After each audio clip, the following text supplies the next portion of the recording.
Warahmatullahi wabarakatuh. Waalaikumsalam.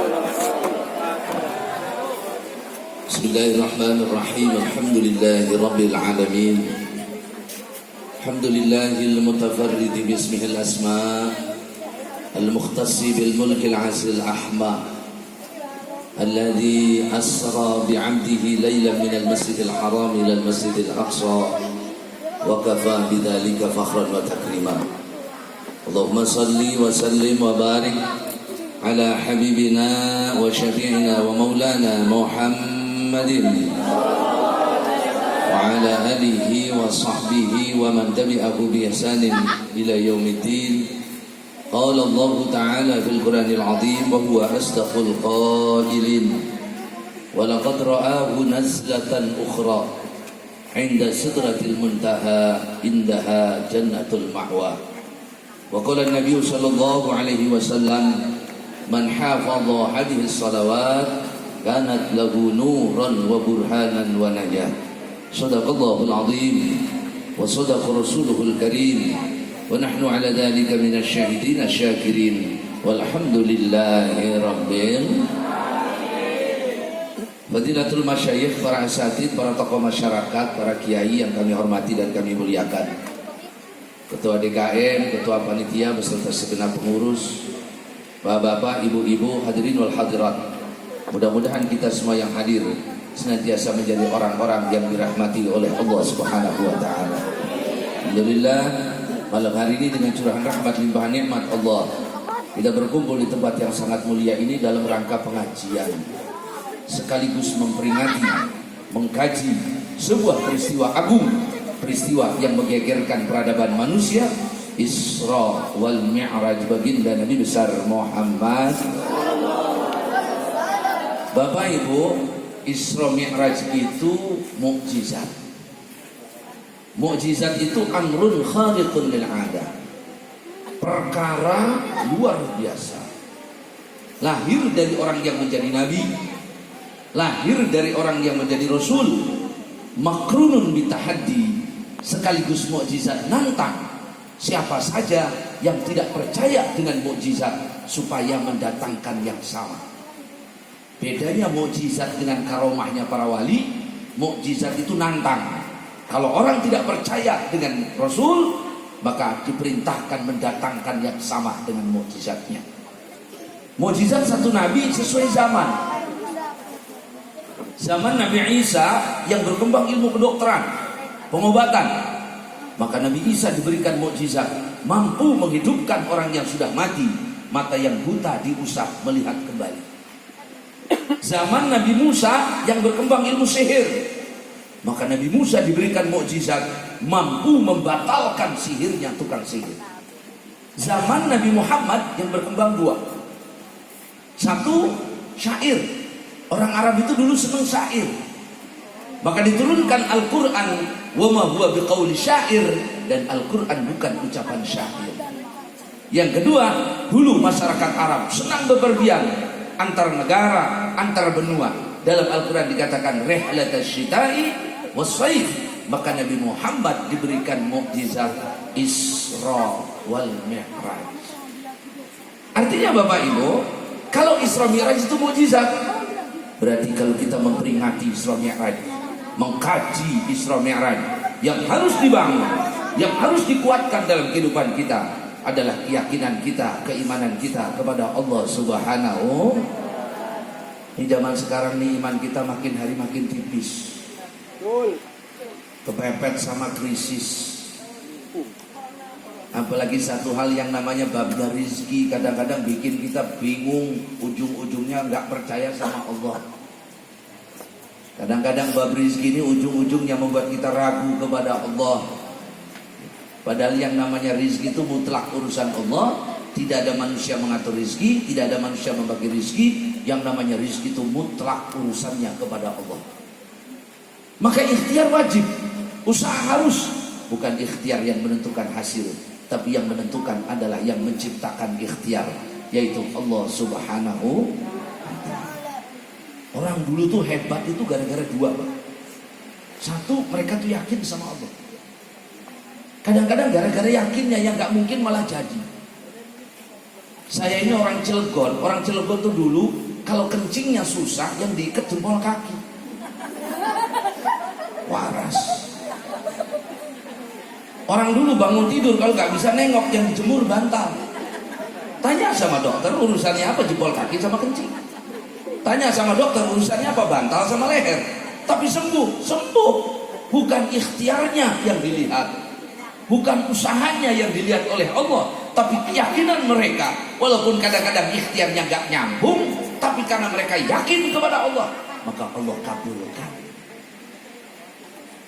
Apalagi zaman kita sekarang ini, masya Allah, baru dihantam wabah, sudah kepepet keimanan kita kemana-mana. Sampai masjid ditutup, ada yang nggak jumatan, ada yang nggak sholat jamaah. Pokoknya nggak ada corona juga jarang ke masjid. Ditambah ada corona yang nggak ke masjid sama sekali, Pak. Padahal ikhtiarnya nggak masuk akal. Allah nggak melihat ikhtiar. Yang dilihat adalah keyakinan mereka ketika berikhtiar itu kepada Allah, maka Allah kabulkan. Sekarang negara-negara barat dengan kemampuan kehebatannya hancur tuh, nggak bisa menolak wabah itu. Yang dengan bicara dengan sains dan teknologinya tidak bisa. Tapi kita orang mukmin bicaranya apa? Dalam hadis dikatakan la tayra wala safara wala adwa. Jangan punya keyakinan jelek sama burung. Nah, dulu orang kita ini kalau melihat gagak mau pergi udah negatif aja. Ini ada gagak yang celaka. Bapak mau kerja di jalan giles kucing, balik lagi. Nah, itu nggak boleh. Yang kedua, wala sofaro. Jangan meyakini jelek bulan Sofar. Dulu kita ini orang kampung di Cilegon ini, kalau ada bayi lahir bulan Safar itu nakal mau dibilang. Pokoknya bulan Safar itu bulan jelek. Ditambah situ ada namanya Rabu Wekasan. Padahal Nabi mengatakan jangan meyakini sesuatu itu jelek. Wala adwa. Tidak ada penyakit itu menular dengan sendirinya, kata Nabi. Yang membuat itu menular Allah. Kata sahabat, bagaimana ya Rasulullah, nih ada onta sakit, saya gabung sama onta yang sehat. Yang sehat kan ketularan, gara-gara dia digabung sama yang sakit. Jadi yang buat yang sehat ini nular sakit, onta yang sakit itu ya Rasulullah. Dijawab oleh Nabi, yang nulari onta yang sakit pertama kali siapa? Allah. Maka orang kalau yakin sama Allah ditolong oleh Allah. Masya Allah, kita ini zaman sekarang ya, gak usah urusan itu yang makin hari makin gak yakin itu bab rezeki itu, Pak. Bensin naik aja ke bawah dalam sholat tuh. Inna sholati bensin naik. Wa mahyaya pensiunan gak naik-naik. Wa mati-mati aja sekalian. Rezeki itu dihitung pakai kepala gak masuk akal. Saya tuh pernah ketemu Ustadz ngajar di madrasah. Saya tanya Ustadz ngajar di madrasah sebulan dikasih berapa?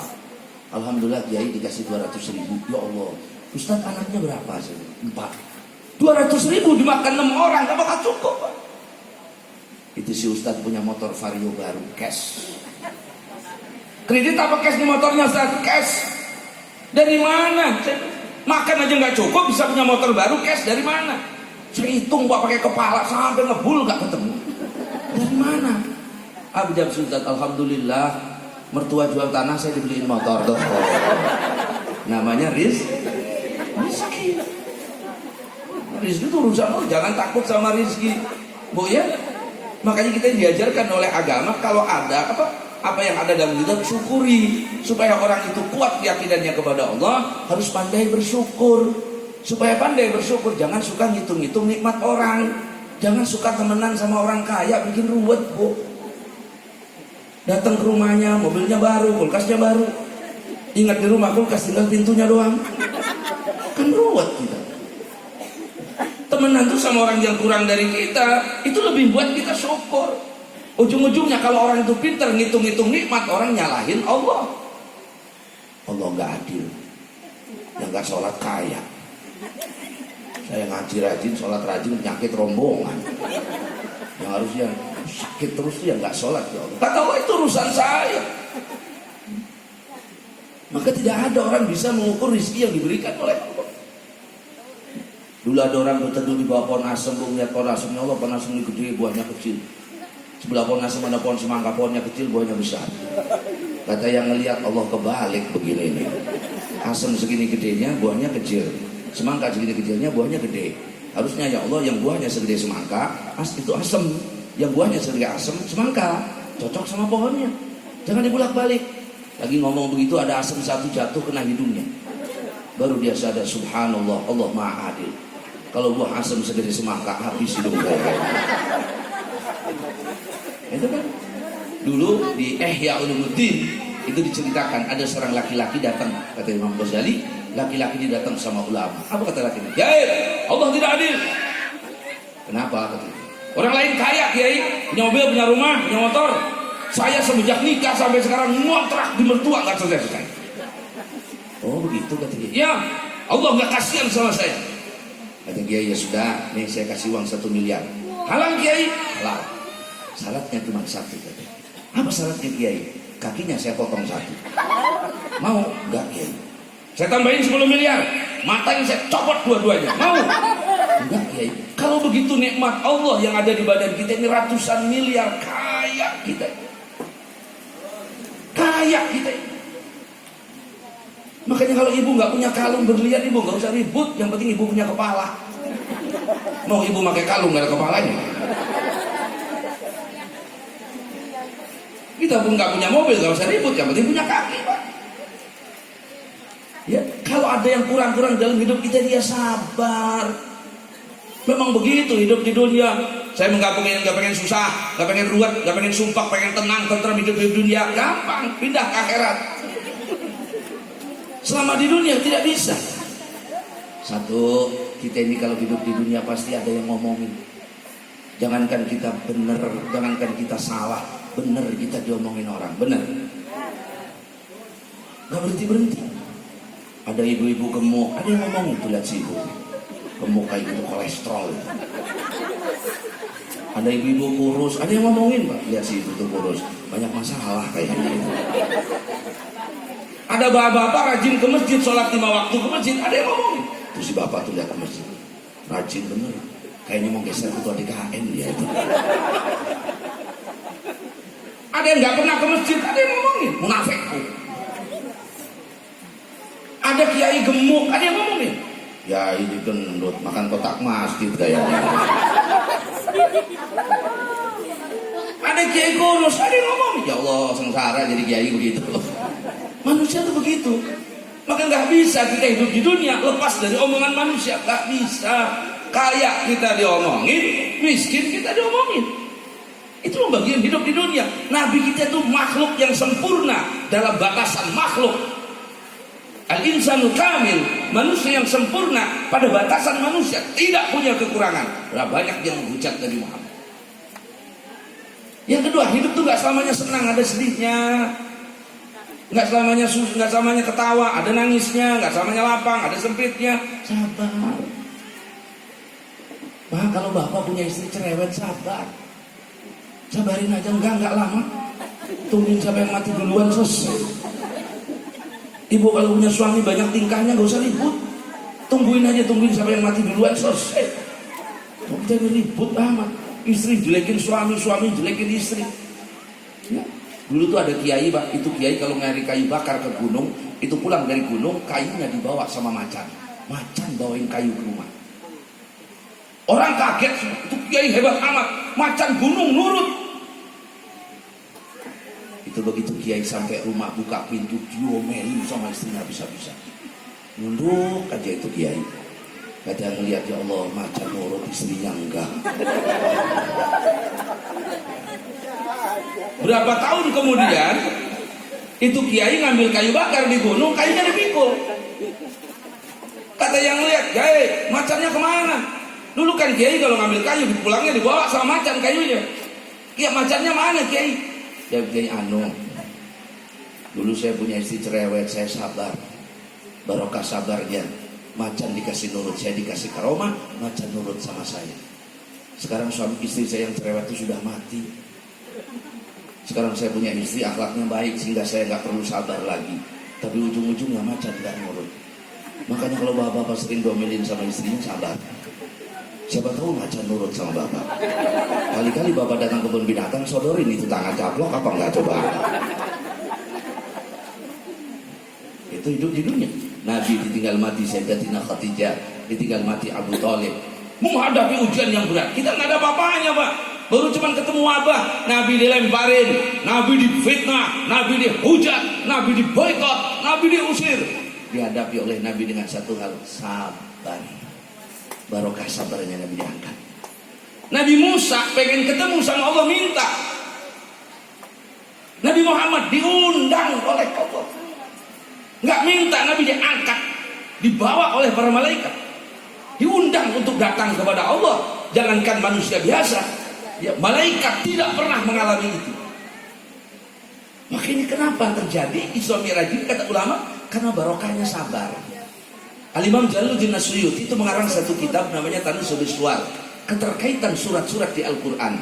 Sebelum surat Al-Isra itu ada satu surat yang akhir daripada surat itu bunyinya begini, wasbir wa ma sabruka illa billah. Maka dikatakan surat Al-Isra diturunkan, salah satu penyebabnya adalah kesabaran baginda Nabi. Yang kedua, Bapak Ibu, kadang-kadang kalau kita baca sejarah Isra Mi'raj, Nabi berangkat dari Sarom Aqsa, Isra Mi'raj, Nabi naik sampai langit 7, lewat Sidratul Muntaha, lewat Mustawa Syarifil Aqlam, menerima perintah sholat langsung dari Allah. Akhirnya kadang-kadang ada bapak-bapak yang mikir begini, oh kalau begitu Allah di langit. Buktinya apa? Nabi naik ke langit. Kalau begitu Allah di atas.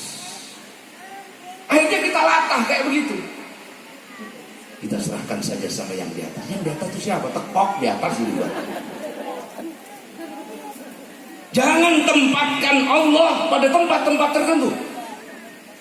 Oh, kan ayatnya jelas lah, di Quran itu ada Ar-Rahmanu 'alal 'arsy istawa. Allah itu bersemayam di arsy. Arsy itu rumahnya Allah. Ya Allah. Bapak jawab dengan satu pertanyaan paling gampang. Arsy itu rumah